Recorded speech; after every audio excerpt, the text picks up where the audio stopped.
जय हिंद। चलिए इस वीडियो में हम समझते हैं कि जीडीपी क्या होता है और जीडीपी को कैसे निकाला जाता है और कैसे पता चलता है कि किसकी जीडीपी कितनी % बढ़ रही है और इंडिया जीडीपी के मामले में कहां पर खड़ा है। और जीडीपी के बाद आता है एनडीपी भी आती है, जीएनपी आता है, एनएनपी आता है।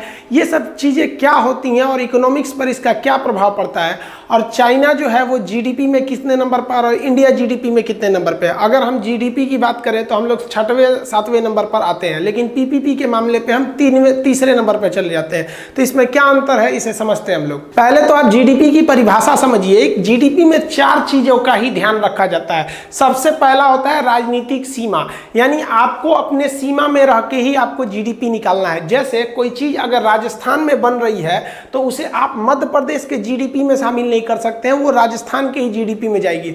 वैसे ही अगर कोई चीज इंडिया में बन रही है तो उसे आप चाइना की जीडीपी में नहीं शामिल कर सकते हैं। जैसे चाइना की कोई कंपनी, मान लीजिए क्यूकी नाम की एक कंपनी है क्यू, तो वो इंडिया में आके घड़ी बना रही है, सपोज की यहाँ पे, तो वो घड़ी इंडिया में बन रहा है, भले चाइना की कंपनी बना रही है, तो वो इंडिया की जीडीपी में आएगा।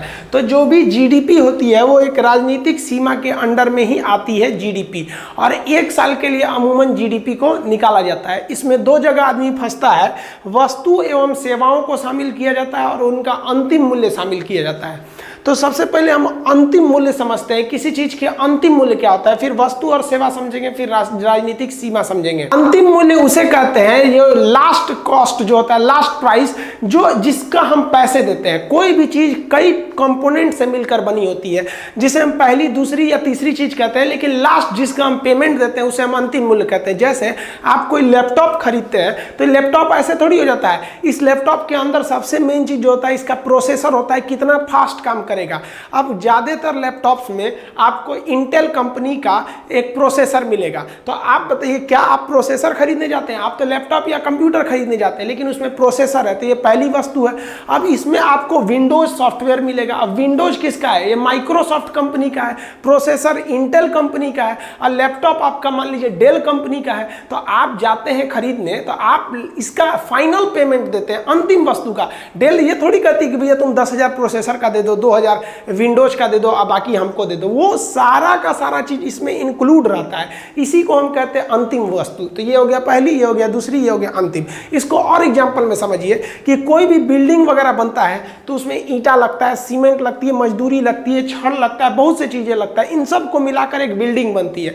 आप कोई बिल्डिंग या फ्लैट खरीदने जाते हैं तो आपसे लास्ट कॉस्ट बताया जाता है, अंतिम मूल्य बोला जाता है कि इतना हमको, मान लीजिए कि 50 लाख का हमको एक घर ये है, इसका रेट। इसमें अलग अलग वस्तु का रेट शामिल नहीं होता। वो थोड़ी कहेगा कि इसमें 2 लाख का ईंटा लगा है, आप कहिएगा भाई साहब थोड़ा 2 लाख कम कर दिए, तो कहेगा ठीक है ईंटा निकाल देते हैं, बाकी बिल्डिंग तुम्हारी हो जाएगी, सीमेंट निकाल देते हैं। ये सब नहीं होता है, उसमें हर एक चीज को इंक्लूड किया जाता है। तो हमेशा जो जीडीपी काउंट किया जाता है वो अंतिम वस्तु पर काउंट किया जाता है। जैसे आप एकदम छोटा एग्जाम्पल समझिए कि समोसा, तो समोसा में ना आपका उसमें आलू का चोखा भरेगा, उसमें कुछ मसाला वगैरह डालेगा, मैदा में उसको लपेटेगा, फिर तेल में फ्राई करेगा, तब ना समोसा होगा। समोसा जाते हैं खरीदने तो क्या कहता है कि 1 रुपया मैदा का, 2 रुपया आलू का, 8 आना तेल का, उसमें जो चटनी दिए उसका, मिर्चा उसका, ये सब अलग अलग काउंट करता है। कभी नहीं करेगा आपसे 7-8 रुपया लेगा, कहेगा कि भैया ये एक समोसा का अंतिम मूल्य है। तो कभी भी हम पेमेंट किसके बदले देते हैं? क्या पहली वस्तु का पेमेंट देते हैं? ना दूसरी वस्तु का देते हैं। हम पेमेंट देते हैं अंतिम वस्तु का पेमेंट देते हैं। कहीं भी हमको पेमेंट करना होता है अंतिम वस्तु का। तो जीडीपी का जो अंतिम वस्तु है आप समझ गए। अब समझते हैं वस्तु और सेवा किसे कहा जाता है। देखिए वस्तु उसे कहते हैं कि जब पैसे के बदले हमें कोई सामान मिलता है जिसे हम छू के देख सकते हैं, उसे वस्तु कहते हैं। और पैसे के बदले जब हमें कोई सामान ना मिले तो हम उसे कहते हैं सेवा। जैसे आप हमसे पढ़ने आते हैं तो पैसा दे के क्लास में बैठते हैं और पढ़ के चले जाते हैं, आपको हाथ में उठाकर ले जाने के लिए कोई सामान नहीं मिलता है, सीधे दिमाग में चला गया, तो उसे कहते हैं सेवा। तो जब कभी पेमेंट के बदले कुछ ना मिले बल्कि आपको फील हो कि नहीं हमें मिल गया, तो उसे कहते हैं सेवा। और अगर सामान मिल गया तो उसे हम क्या कहते हैं? वस्तु। जैसे आप होटल में खाना खाने जाते हैं तो जो मैनेजर को पैसे देते हैं वो आप पैसे उस वस्तु के बदले दिए जो उसने आपको खाने के लिए दिया, लेकिन जो वेटर को टिप देते हैं 10-20 रुपए, वो क्या है? वो सेवा के बदले दिए कि वेटर आपको ले आके रखा, नहीं तो खुद जाके आपको ले आना पड़ता। तो वो हो गई आपकी सेवा।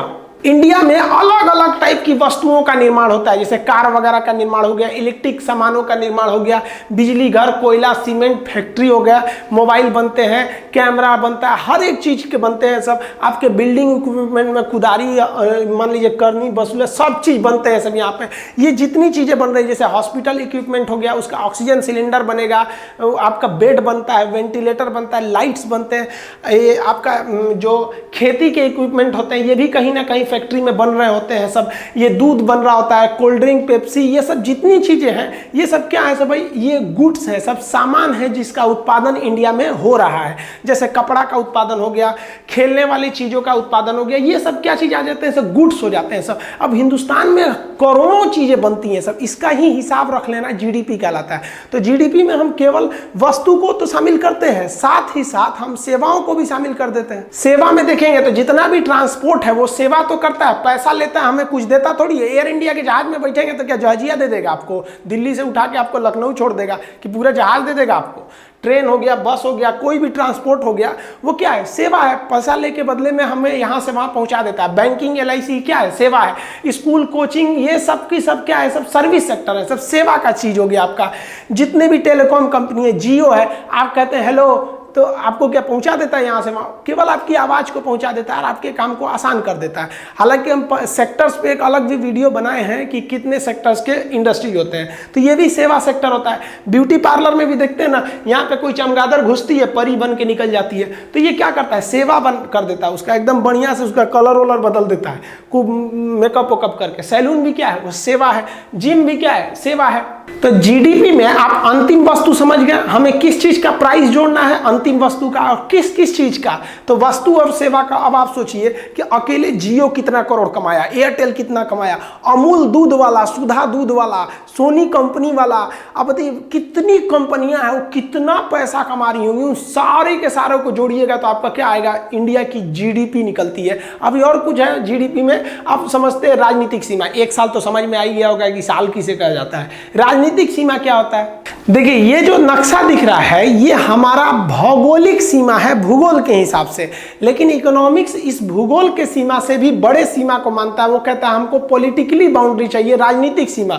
जैसे कोई यहाँ पर मछली पकड़ने चला आया तो ये इसकी राजनीतिक सीमा है। मान लीजिए यहाँ से कोई पेट्रोल निकाल रहा है, मछली पकड़ने वाला क्या हो गया, राजनीतिक सीमा। कोई यहाँ समुद्र से पेट्रोल निकाल रहा है तो ये हमारे भौगोलिक सीमा में नहीं है, लेकिन हमारे राजनीतिक सीमा की वजह से भी ये हमारी ही जीडीपी में आएगा। अब जैसे एयर इंडिया का जहाज है, अब वो इंडिया से गया, किसी को दुबई छोड़ के आया, तो इंडिया तो क्रॉस करके दुबई चला गया, तो आप कहेंगे कि आप बताए थे सर जीडीपी में हमारी अपनी सीमा होनी चाहिए। तो भौगोलिक सीमा नहीं, राजनीतिक सीमा। वो भले दुबई गया है, दिल्ली से गया है दुबई, लेकिन उस पर राजनीतिक रूप से भारत का अधिकार है। तो एयर इंडिया की सारी इनकम किस में आ जाएगी, जीडीपी में। हमारे जो दूतावास है, जैसे मान लीजिए पाकिस्तान में है, इंग्लैंड में, वो दूतावास, और वो दूतावास वहां पर किसी का काम करता है। जैसे मान लीजिए किसी का पासपोर्ट खत्म हो गया तो वहां पे फीस देगा ना कि भैया मेरा पासपोर्ट का डेट खत्म हो गया, आप बना दीजिए। तो वो जो फीस होती है एम्बेसी की, दूतावास की, वो हमारे भौगोलिक सीमा में नहीं है, लेकिन राजनीतिक सीमा में वो भी चली आती है। तो ये चारों चीज अगर याद हो गया तब हम आगे बढ़ते हैं जीडीपी समझाने के लिए। ये तो बेसिक चीज हो गया। तो जीडीपी में क्या रखते हैं, राजनीतिक सीमा के अंतर्गत एक साल में उत्पादित होने वाली सभी गुड्स यानी वस्तु एवं सर्विस यानी सेवाओं का अंतिम मूल्य को आप शामिल कर लेते हैं तो उसी को जीडीपी कहते हैं। मोदी जी ने कहा है ना कि हमें अपनी जीडीपी को 5 ट्रिलियन बनाना है। हालांकि अभी हम लोग 2.8 मतलब लगभग 3 ट्रिलियन पे हम लोग हैं, हमें जाना कहाँ है, 5 ट्रिलियन पर जाना है। अब जीडीपी का फुल फॉर्म होता है ग्रॉस डोमेस्टिक प्रोडक्ट। ग्रॉस का मतलब होता है सकल, सकल का मतलब है टोटल।